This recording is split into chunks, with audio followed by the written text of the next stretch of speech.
Asante sana mwenzangu, bila shaka nimerudi tena kwenye channel yetu ya Masasabi TV.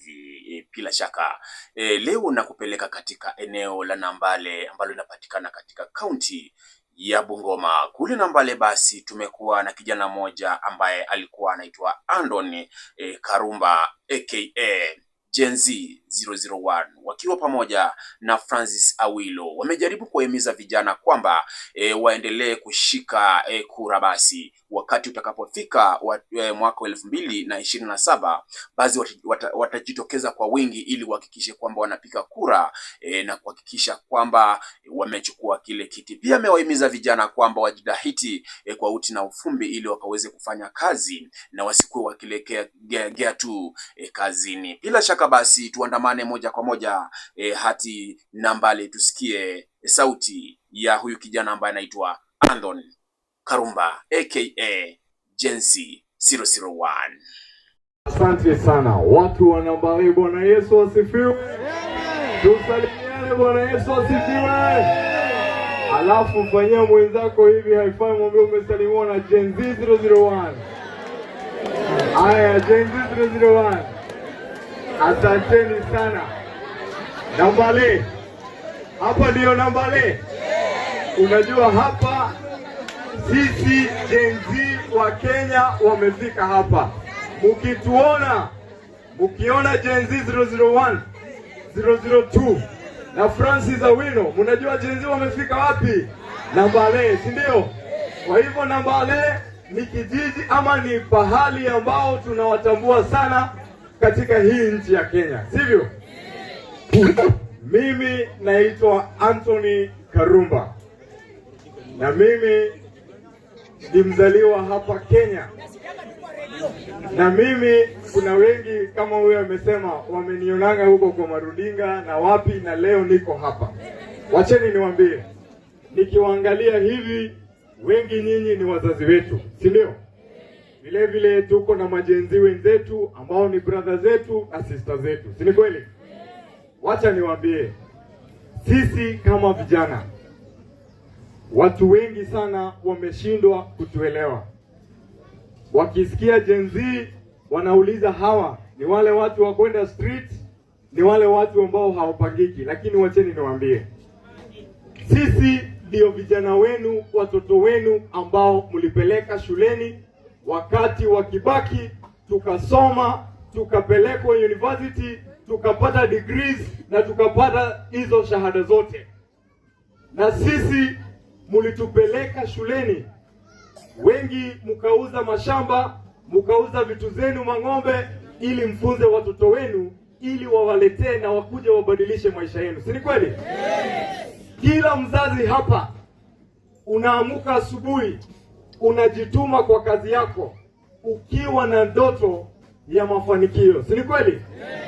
Lakini sisi tukajiuliza, mmetupeleka shuleni, kazi yenu mmefanya, si ni kweli? Kama ni kazi mnafanya, maombi mnaomba, nyinyi ni watu wa kanisa, si ni kweli? Lakini itakuwaje wale watu ambao tumetuma pale watusimamie bungeni na pia State House? Kwa sababu sisi ni nchi ya demokrasia, kumaanisha hatuwezi toshea sisi wote State House ati kama rais, si ndio? Na demokrasi inamaanisha tupate mtu mmoja tumtume ile ofisi aweke nchi yetu sabamba, si ni kweli? Tunatuma ma-MP pale bunge ili waweze kupitisha sheria ambazo zitaweza kutusaidia sisi, lakini sio kutuhangaisha, si ni kweli? Lakini tukaona kama vijana, hawa watu wakati wa campaign wanakuja Nambale, wanawaambia watu wa Busia, sisi tuko na plan, vijana wenu hawana kazi, ati tunajua. Wakawaambia hawa vijana, tuko na ajira 4,000,000 yao na tutawapanga tukiingia kwa hiyo serikali, si ni kweli? Vile vile wakawaambia wao ni mahasla, wanaelewa kulala njaa, wanaelewa kuteseka ili uweze kupata elimu. Na ndiposa sisi wote, kwa sababu wananchi mahasla ndio wengi, si ndio? Tukasema enyewe hawa watu wakiingia hii ndoto yetu tunakuanga nayo ya kufanikiwa na kuishi vizuri itafika, si ndio? Lakini walipoingia, sikizeni hapa Nambale, walipoingia pale, sisi vijana tukawauliza, mulituambia mutatupatia kazi, nafasi za kazi ziko wapi? Wakati tuliuliza hiyo swali wakatuambia, we are not the first administration to ever exist with the crisis of unemployment. Kulikuwa na Kibaki, kulikuwa na Moi, kulikuwa na Uhuru na kulikuwa na hizo shida. They came to us with arrogance, yet when they were pleading for votes, they were begging and they were calling us darlings. Sindio? Wacheni niwaambie, sisi kama vijana mkiona tukibeba hii na tukizunguka huku, tuko na machungu kuona yale nyinyi mnapitia. Tukasema sisi kama watoto wenu ambao tuko na nguvu, hatuwezi kubali kuona mkilia kila wakati. Lazima tuambie uongozi mbaya uishe. Uongozi mbaya hatuwezi kubali endelee tukiwa na nguvu kama vijana wenu. Na ndiposa sisi kizazi cha Gen Z tumekuwa tukiambia hawa watu, nchi ya Kenya sio nchi maskini. Angalia, tulipata uhuru the same time with Singapore, with Malaysia and with South Korea.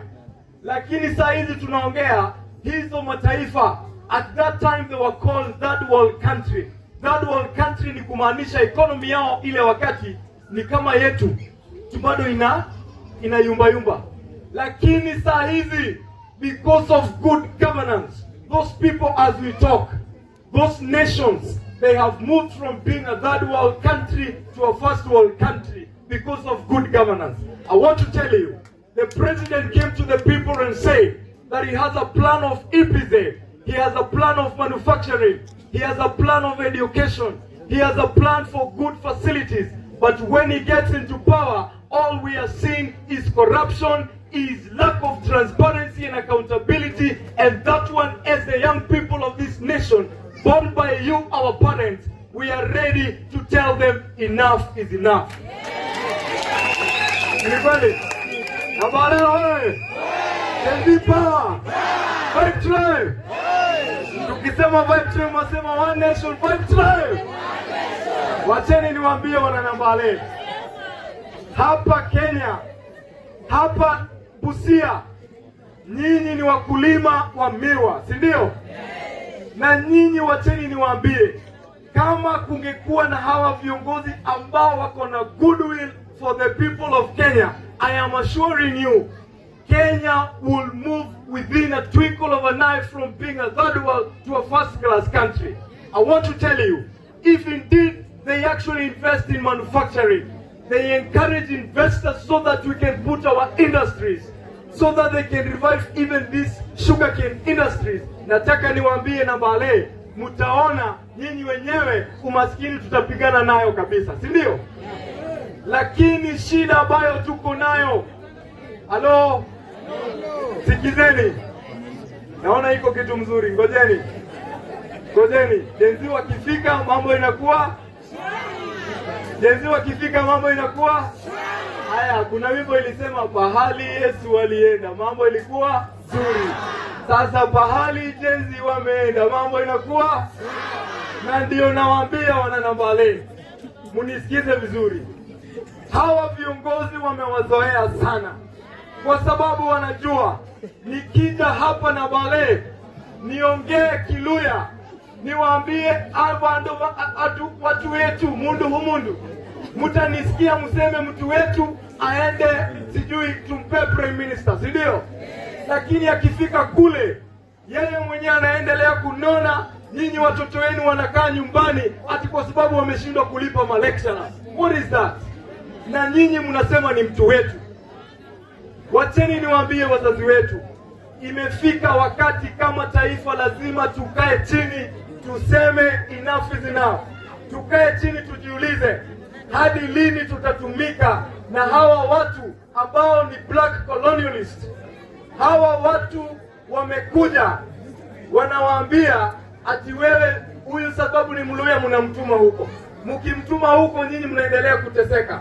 Na ndiyo maana sisi tukasema shida ya Mluya wa hapa Nambale na shida ya Mkikuyu wa pale Murang'a zinafanana, si ndio? Mkienda jaa ni sisi wote, si ndio? Tukikosa hospitali ni sisi wote, si ndio? Tukikosa masomo ni sisi wote, si ndio? Wakati watoto wa university wamekuwa nyumbani, mtoto Mluhya amekuwa nyumbani, si ndio? Mkikuyu amekuwa nyumbani, si ndio? Mkisia amekuwa nyumbani, si ndio? Mjaluo, si ndio?